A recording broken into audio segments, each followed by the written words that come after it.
Всем привет, меня зовут Паша. На этом канале мы говорим, обсуждаем музыку, и вечный поиск чего-то интересненького на YouTube привел меня к тому, что я последние несколько дней очень сильно залипал на ролики из разряда «Худшие треки номер один в билборде за прошлые 10 лет». Оказывается, на Западе очень любят такую тему, я тоже люблю такую тему, и я решил, почему бы не составить свой топ. Соответственно, в этом ролике я хочу поговорить о худших песнях в Billboard Hot 100, это национальный чарт Америки, самый главный по сути, который я считаю, по своему личному мнению, самыми худшими. Таких у меня получилось 18 треков, могло бы быть намного больше, естественно, но как-то отсеивание происходило. Еще раз повторяю, это мое только личное мнение, которое я, как и всегда, постараюсь как-то аргументировать, но опять же, если вы вдруг увидите тут кого-то из своих любимых исполнителей, не удивляйтесь, не злитесь и не пишите мне какие-нибудь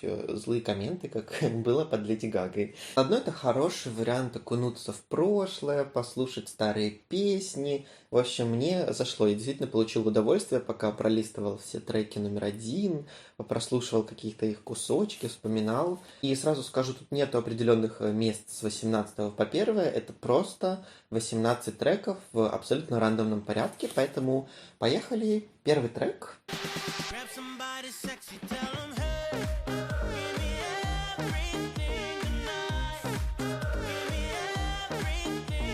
Ну вы же слышите, да? Вы сами слышите, насколько он ужасно постарел. И причем, мне кажется, эта песня устарела там через пару месяцев после своего выхода. Питбуль это вообще тема отдельная, очень такая 2010, я бы так сказал.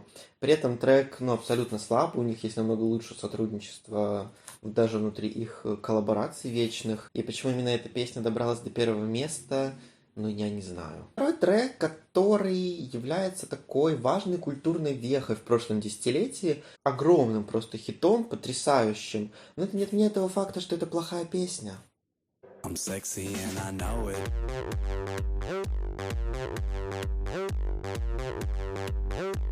I'm sexy and I know it. Я понимаю, у меня тоже с этой песней связано много воспоминаний со школы, потому что играла она просто из каждого утюга, как их, собственно, их вторая песня Party Rock Anthem. Но это плохая песня. Тупой текст, не очень интересный клип. На тот момент это все казалось таким чем-то новым, непонятным и странным, что, наверное, поэтому его и слушали. Но если посмотреть это все сейчас, то выглядит кринжово. А третья — это еще одна песня, которая стала дичайшим, невероятным, огромнейшим хитом, но которую я терпеть не могу с момента ее выхода.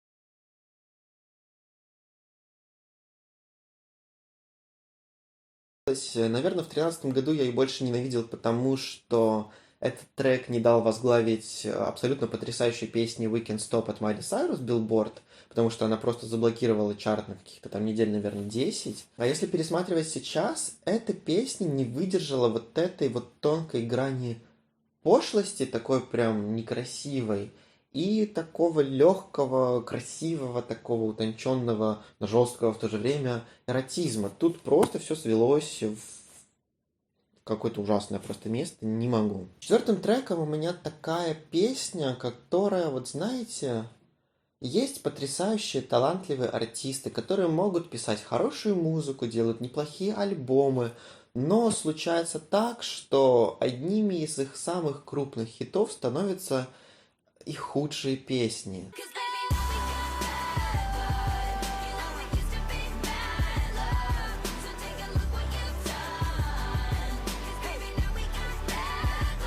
Вы знаете, я повторюсь еще раз. Вот бывают артисты, которые пишут хорошую музыку, они очень талантливые и интересные, но случается так, что их крупнейшими хитами становятся их худшие песни.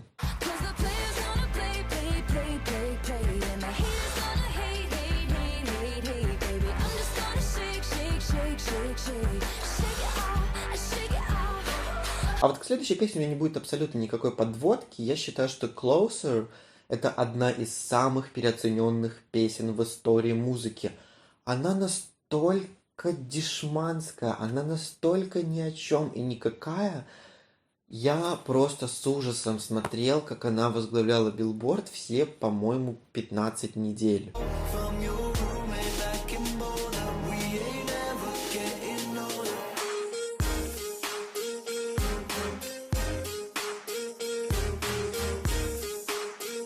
Это абсолютно бездарный трек, собственно, как и почти все творчество Chainsmokers, но при этом эта песня становится таким огромнейшим хитом. И это крупнейший трек Холзи, которая я, например, не люблю, но я понимаю, что она талантливая певица.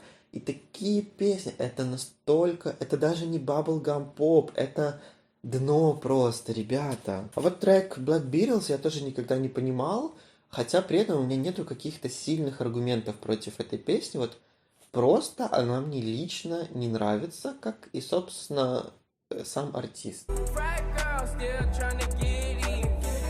Haters mad for whatever reason. Smoke in the air, binge drinking. They lose it when the DJ drops the knee. Ну, конечно же, в этом списке не могла не появиться. Я лично относился к той части населения, которые терпеть не могли эту песню, и терпеть я ее не могу до сих пор. Мне до сих пор больно от того, насколько большие рекорды поставил этот трек, и какие у него просмотры на YouTube. Это просто, конечно, кошмар. Латинская музыка, она может быть интересной, очень разнообразной, и нам это показывают сейчас очень многие артисты, как какая-нибудь Розалия, как Бэд Банни. Они могут делать интересный продукт, а Деспасито это просто вот, ну, как у нас в России, в Беларуси, в Украине какой-нибудь шансон. Следующие две строчки я посвящаю, наверное, одному из моих самых ненавистных артистов в современной музыке. Это Дрейк. Kiki, do you love me? Are you riding? Say you never ever leave from beside me. Cause I want you. Everybody get your motherfucking roll on. I know shorty and she doesn't want no slow song. Had a man last year, life goes on. И все, что я по Дрейку хочу сказать, это то, что с момента выхода трека One Dance он вообще перестал стараться и даже пытаться делать нормальную музыку. Не было у него с того момента ни одной нормальной песни, но при этом каждая из них становилась каким-то гиперхитом. Хотя Дрейк настолько обленился. Он просто понял фишку механизмов работы Spotify, работы трендов, как вылететь в мейнстрим, как написать песню для ТикТока. И в итоге он просто выпиливает какой-то вот говнопродукт, который тут же, естественно, подхватывают массы, которым не сильно важно, что слушать, лишь бы слушать. И именно так он заполучает себе все больше и больше хитов. Десятый трек у меня тут на листочке. Это XXXTentacion с его песней Sad. И объясню почему. Во-первых, я никогда не понимал его феномена, и все мы понимаем, почему эта песня добралась до первого места, потому что это случилось после его смерти. Но сама суть трека для меня абсолютно непонятна, потому что вот очень часто в обществе говорят о романтизации суицида, и в 95% случаев это очень преувеличенная формулировка. Например, в каких-то фильмах, сериалах когда-то показывают как ну, вот какую-то вещь, которая происходит в мире. Вот Тентасион как раз-таки из тех, кто действительно романтизировал самоубийство. Особенно, ну, просто нужно почитать перевод его трека «Sad», который стал его главным хитом, и мне кажется, все станет понятно. Someone that's afraid to let go. You decide if you're ever gonna let me know. Yeah, suicide if you ever try to let go. I'm sad, I know, yeah. I'm sad, I know, yeah. 11 у меня трек G6, и, наверное, это прям вот самая 2010-я песня, которую можно себе представить. Все вот использованные биты, вот какие-то сэмплы, звучание, это все прям так ужасно постарело. Однако воспоминания у меня от этой песни хорошие, но своим нынешним мозгом я понимаю, что этот трек был плохой. Bottles in the ice, like a blizzard. When we drink, we do it right. Getting slizzard, sipping scissor. Am I right, like 3-6. Now I'm feeling so fly, like a G6. Кстати, о треках, которые очень сильно звучат как 2010-е.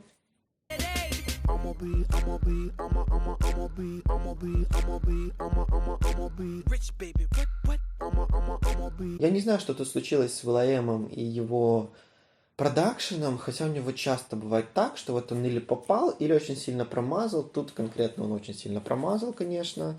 Звучит песня просто ужасно, мне кажется, на слух, вот этот вот робота-вокал, который он очень любит, но при этом он умеет с ним работать. Тут, мне кажется, у него вообще отключился мозг, и просто, ребята, давайте запишем хоть что-то. Помните, я говорил о талантливых артистах, у которых очень много интересного классного материала, но, к сожалению, их худшие песни становятся их главными хитами.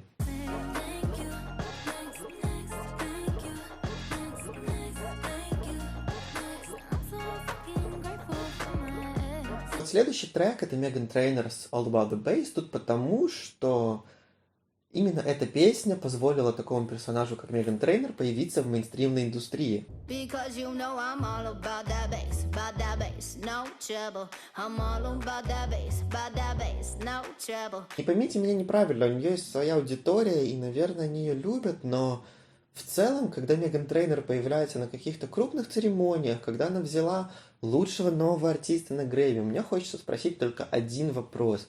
Любимая, уважаемая Меган, почему ты вообще здесь? Что ты тут забыла? А вот следующий трек — это коллаборация Бибера, Диджей Халида и многих других артистов I'm the One. Тут у меня в другом вопрос. Как из такого талантливого симбиоза артистов могла получиться настолько пресная и неинтересная песня, в которой абсолютно плохо получилось все, начиная от бита и инструментала, заканчивая текстами и вот этим вот надутым пафосом, который ни к чему не привел. See you watching, don't run out of time now. I'm the one, yeah. Ooh, ooh, ooh, I'm the one, ooh, ooh, I'm the only one. А вот трек All of Me от Джона Ледженда, который, я знаю, очень многие любят, песня является огромным хитом, я просто терпеть не могу. Она настолько сопливая, что это прям вызывает рвотные позывы, ну честно скажу. 'Cause all of me loves all of you. Love your curves and all your edges, all your perfect imperfections. Поэтому у Джона Ледженда есть потрясающие, более оббитые, веселые треки, которые звучат великолепно. Но вот эта вот его баллада, такая вот про жену с этим вот черно-белым клипом, ну это прям кринжово, опять же. Терпеть не могу это слово, не знаю, почему я его использую. И помните, я рассказывал про интересных, талантливейших, великолепных артистов, которые пишут потрясающую музыку, но, к сожалению, происходит так, что их главными хитами становятся не очень хорошие песни. I'm in love with the shape of you. We push and pull like a magnet do. Although my heart is falling too. I'm in love with your body. И еще разок. Да, вот так. Такой вот у меня получился список, и мне кажется, эти песни, которые, максимально не оправдали свое звание хита номер 1 билборда, но это не значит, что я как-то не люблю этих артистов, просто действительно песни, не дотянули до уровня того, чтобы быть такими прям крутыми и войти в историю. И при этом очень много песен номер 1, которые действительно были интересными, потрясающими, и если вдруг кто-то посмотрит этот ролик и хочет узнать про лучшие треки, которые возглавили Билборд, по моему мнению, то просто, не знаю, напишите в комментарии, например. И заодно, опять же, если кто-то посмотрит этот ролик, напишите, какие у вас самые нелюбимые песни номер 1 на Билборде. Мне было бы очень интересно почитать. А у меня на этом все. Всем спасибо за просмотр. Всем пока.